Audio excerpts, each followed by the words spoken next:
Hello everyone, welcome back to Storytime with myself, Emma Larkin. I'm so happy to be here with you again today to read you some lovely stories as part of Ireland Reads. So today I have two books for you. The first one is called The Sleeping Giant and it's by Mary Louise Fitzpatrick. Now this book, boys and girls, I used to read this book to my oldest son. He's 21, but when he was younger, this was one of his favourite books. So this book, I think, was published back in 1998, but it's a really lovely story. So did you know, and some of you might know this, that down off the coast of Dingle, I'm sure lots of you visited Dingle, or lots of you live in Dingle or nearby. So off the coast of Dingle, there lies an island, and this island looks like a giant sleeping in the sea. And some people call it An Fear Marbh, or the Sleeping Giant. So that's what this book is all about. So in this book, it's all about what if that island really is a giant? And what if one day that giant woke up? What would happen? Will we try and find out? Will we read the book and find out? Let's go. So, The Sleeping Giant by Mary Louise Fitzpatrick. Long ago, when Ireland was still on the edge of the world, there was a giant living in County Kerry. He was large as giants go, but a friendly, happy sort of fellow. Unfortunately, he was also rather noisy and he got in the way quite a bit. It wasn't his fault, of course, and all the people liked him, but he was so awkward. See him there, boys and girls? He's very big, isn't he? He's very tall. When he went for a walk, the earth shook for miles around. His big feet were forever knocking down farm walls and trees. And when he lay down to sleep, well, he really did pick his places. Look there, look, he must have gone to sleep and all the walls are broken down and everything. See the stone walls? And all the people are going, oh my goodness, look at our walls. So, the people of Kerry went to the king. Something must be done about the big fellow, they yelled. So the king went to the druid. Something must be done about the big fellow, said the king, handing the druid a bag of gold. The druid said he'd see what he could do. He made the druid, here look, see him? He made a big cauldron of stew and he put in special herbs to make the giant sleep. Then he invited the giant to dinner. The meal was delicious and the giant ate 3 huge helpings. Look, there he is, look how big he is, and he's eating the stew that the druid made for him. See the druid here? There's a druid, has a dog. A druid, boys and girls, is a bit like a wizard. Now, soon the giant was feeling very drowsy. Go out into the sea and lie down out of the way, big fellow, said the druid. The giant waded out into the sea off the coast of Dingle and he lay down. Lovely meal, druid. A bit heavy on the herbs, mind. You must dine with me sometime soon, he yawned as he drifted off to sleep. See him lying down. There he is, see? The secret potion was very strong. Years went by and the giant slept on. Brendan the navigator set off on his travels. The great Spanish Armada floundered on the west coast, but still the giant slept. Grass grew over him. Animals made their homes on him. The birds of the sea nested on his sides. People forgot that he was really a giant and thought he was an island. Some called the island the Sleeping Giant, and others called it the Dead Man. The island became quite famous, and people came from far and wide to see it. Have you seen it, boys and girls? I've seen that island. and they call it an fear marbh in Irish. Then, one day, the sleeping giant woke up. He opened his eyes and yawned. He stood up and stretched.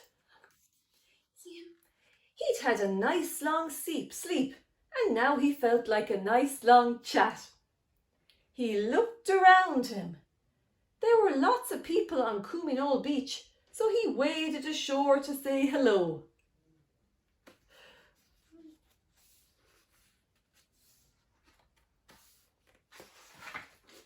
Well, when the people on the beach saw the big fellow coming towards them, there was uproar. There was screaming and shouting and people running everywhere. And then the beach was empty, except for the poor old giant. How strange, he thought. You'd think they'd never seen a giant before. See, boys and girls, there's the beach and everyone is running and they're scared. And there's the giant's big feet. And he just wants to chat, doesn't he? Now, off he went to Gallerus Oratory to see his old friend, the hermit. But the hermit was long gone, and now the place was full of tourists. The giant leaned down to say hello, but all the tourists ran away. Look, they're running away. See, that's Gallerus Oratory. It's a small little building made of stone.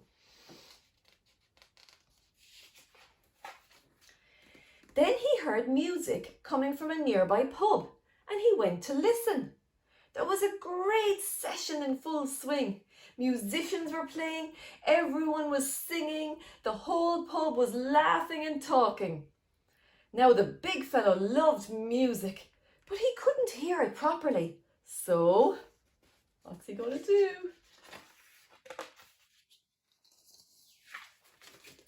He lifted the roof off. Pandemonium! When the people looked up and saw the giant, why, the house was cleared in seconds. They were all so scared, weren't they, boys and girls? Oh, the poor big fellow. He so did want to sit and chat with someone after being asleep for so long. But no one would talk to him. Why, they wouldn't even stay around long enough to say hello. The giant felt very lonely and upset. Poor giant, guys. Look at him. He's sad. He wandered into a deserted valley where no one had lived since the Great Famine. He sat down by himself and he cried and cried and cried. Oh. He cried so much that big clouds formed around his head and it began to rain. And rain, oh how it rained. Look, all the rain, boys and girls. It rained all over Kerry and everyone got very wet. The fishermen grumbled that the seas were too rough. The people complained that they couldn't go out for fear of bumping into the giant. The tourists complained that there was no famous island to take a photograph of anymore. And last thing at night, when the national anthem was played on television, the sun had no island to sink behind. It just went straight into the sea. The people went to the tourist board and said that something must be done about the giant. The man from the tourist board agreed. We can't have a giant running around ruining the tourist trade. He'll have to be made go back to sleep in the sea. Yes, yes, shouted the crowd. Someone will have to tell him to go away, said the man. Yes, yes, shouted the crowd. Any volunteers? Asked the man. Not likely, mumbled the crowd. Then a little girl called Anne piped up. I'll talk to the giant, she said.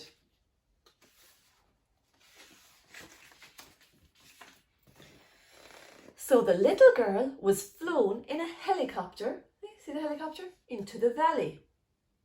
She was lowered down, and there was the poor old giant crying his eyes out.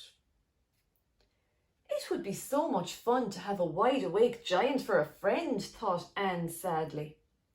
But she knew the people would never put up with him. She had to get him safely back into the sea. "Hello, big fellow," she said. "Why are you crying?" "No one likes me," sobbed the giant. "Yes, they do," said Anne. "When you were an island, people came from all over the world to take pictures of you sleeping in the sea." "Really?" sniffed the giant. "Yes, and the fishermen were always talking about you, and we read legends about you in school.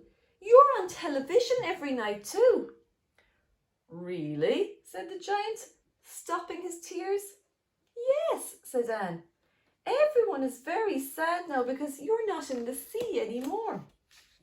"Is that so?" said the giant, beginning to cheer up.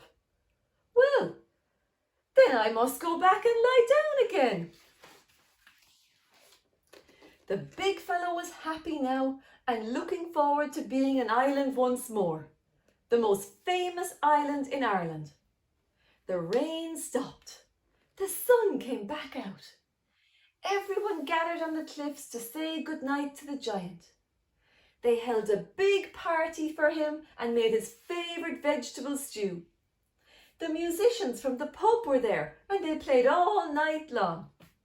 Anne was there too, of course. That was a night to remember. At last the giant felt very tired and he lay down to sleep in the sea for another while. "Good night, everyone," said the giant. "Good night, big fellow," yelled the people. "Great party!" "Oh," yawned the giant. The stew was nearly as good as the Druids, but there was something missing, not enough herbs. He closed his eyes. "Good night, little Anne," he mumbled as he drifted off to sleep. "Good night, big fellow," said Anne. "Sleep well." So, boys and girls, is that a nice story about the sleeping giant? Now, I hope you enjoyed that story today. Now, boys and girls, so we've read The Sleeping Giant today. The next book we're going to read, it's a book I really love, and it's by Jacqui Hurley, and it's called Girls Play Too. And this book is actually full of lots of real life stories. So there's lots of little stories in it, and they're about real people, sports people, women, who are really, really good at their sport. So you learn about how they got good at that sport and all about them. So they're really short, nice little stories. So we'll read a few. So the first one that we will read today, it's about Katie Taylor. Now, I'm sure you all know who Katie Taylor is, boys and girls, don't you? Katie Taylor is a boxing champion, and she's from Ireland, and she's won Olympic medals, and she is the undisputed champion of her boxing category. She is just fantastic. She's probably the best female boxer there ever was. So we'll read a little bit about Katie, okay? So once there was a girl called Katie, and all she ever wanted to do was to be an Olympic champion. She tried lots of other sports, and she even played soccer for Ireland. But boxing was her true passion, and nothing would get in the way of that. When Katie started boxing, girls weren't allowed to fight in competitions, so she had to pretend to be a boy to enter. She would hide her ponytail under her headgear, and she would stay in her dressing room until the last minute in case someone saw her and realised she was a girl. It was only after she'd beaten the boys she would take off her headgear and show them who she really was. Katie campaigned for girls to be allowed to fight, to do boxing in Ireland, and she won that battle too. Pretty soon, she wasn't just a big star in Ireland, She was winning European and world titles. Boxing wasn't always an Olympic sport for women, but when the judges saw Katie fight, they agreed that the world had to see her box on the biggest stage, which is the Olympics. So they introduced it for the first time at the London Olympics in 2012. As Katie started her ring walk for the gold medal fight, she knew her life was about to change. After one of the toughest fights of her career, the referee lifted Katie's hand and she fell to her knees. She had fulfilled her childhood dream of becoming an Olympic champion. Having conquered all she could in the amateur game, with an Olympic gold medal, 5 world titles and 6 European titles, oh my God, Katie turned professional in 2016. Within 3 years, she had won every belt possible to become the undisputed lightweight champion and one of the best boxers the world has ever seen. Now, isn't that fantastic, boys and girls?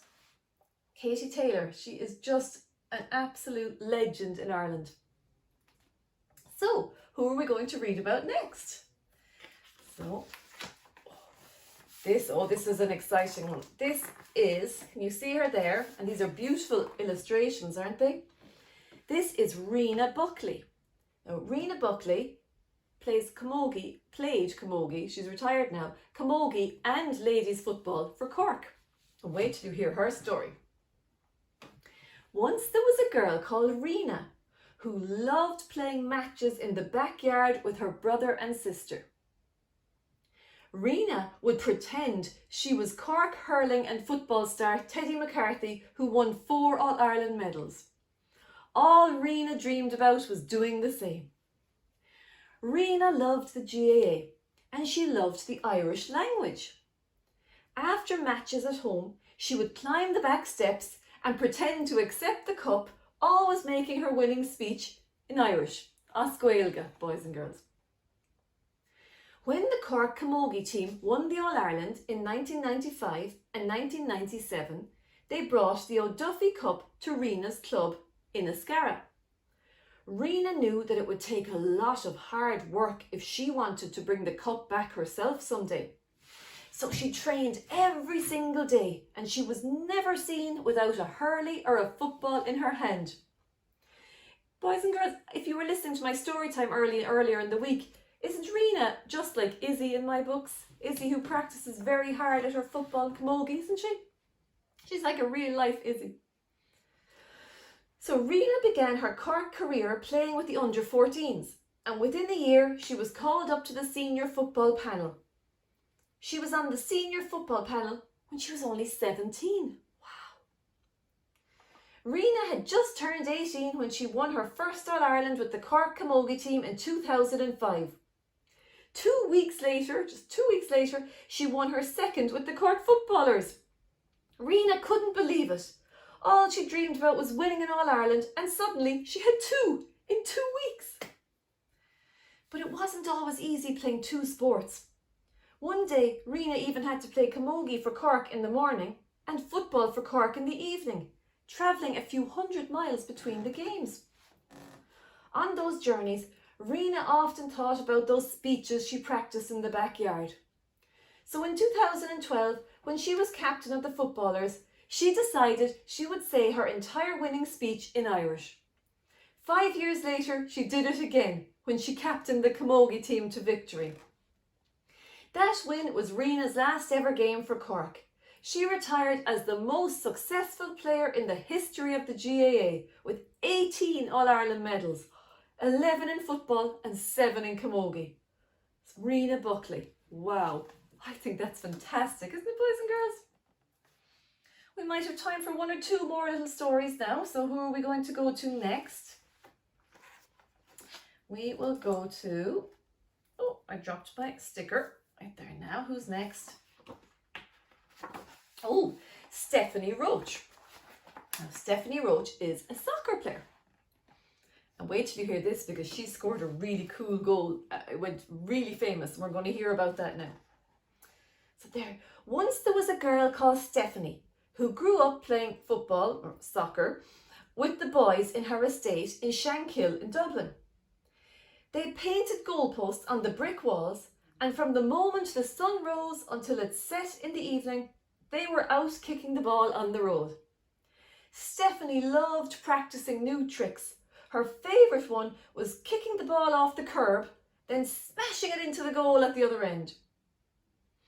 When Stephanie was 13, her dad took her to join a local girls' team in Cabinteely, and it wasn't long before she was standing out. The manager of the Irish senior team was at one game where Stephanie's team had lost the match. He came over to Stephanie afterwards and said, "Unlucky today, but you were brilliant. Keep going and you'll play for Ireland one day." Stephanie had never dreamed of playing for Ireland, but from that day on it became her main focus. Less than 10 years later, that same manager gave Stephanie her first game for the Republic of Ireland. In 2013, Stephanie was playing with her club, Peamount, in the Women's National League when she scored a brilliant goal that quickly went viral on social media. Do you know what that means, boys and girls? It means that someone had made a video of just that goal and they were sending it to their friends, and then they'd send it to their friends, and people all over the world were looking at this amazing goal by Stephanie Roach from Ireland. All those hours practicing tricks came into her mind as the ball was crossed into her. This is for the goal.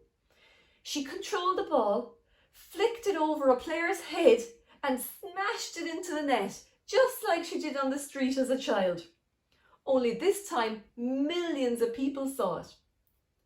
Stephanie's goal was nominated for the FIFA Goal of the Year, and she was invited to the award ceremony alongside some of football's biggest stars like Lionel Messi and Cristiano Ronaldo. Her goal finished second in a worldwide vote behind Real Madrid's James Rodriguez. Stephanie's life changed after scoring that goal.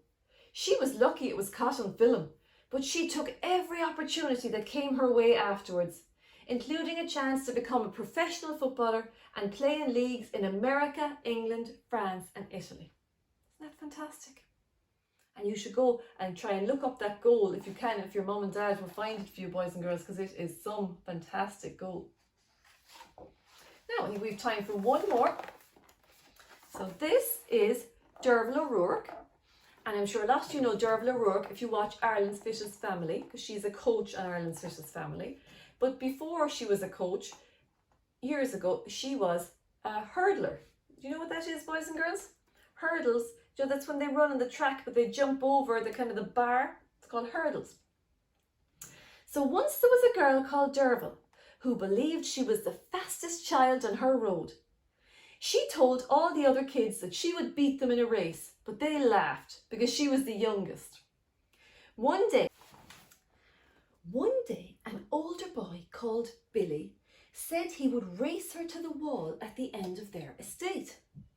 Derval ran with all her might and beat him, but she was running so fast that she couldn't stop, and she cut her knees off the concrete wall. It hurt so much that Billy had to help her home. Even through the pain, she slept well that night, knowing she had won the race. Derval took up athletics when she was in school, and she also played hockey and gymnastics, but none of them fascinated her like running. She loved how she could time herself one day and then try to beat that time the next day. She started off as a sprinter, but moved to hurdles when she realised she could win more races. Derval became obsessed with beating her own records, and she set lots of them. She set her first national record at the 100-metre hurdles at the European Under-23 European Championships in 2003. And she knew she was making big progress because of her improving times.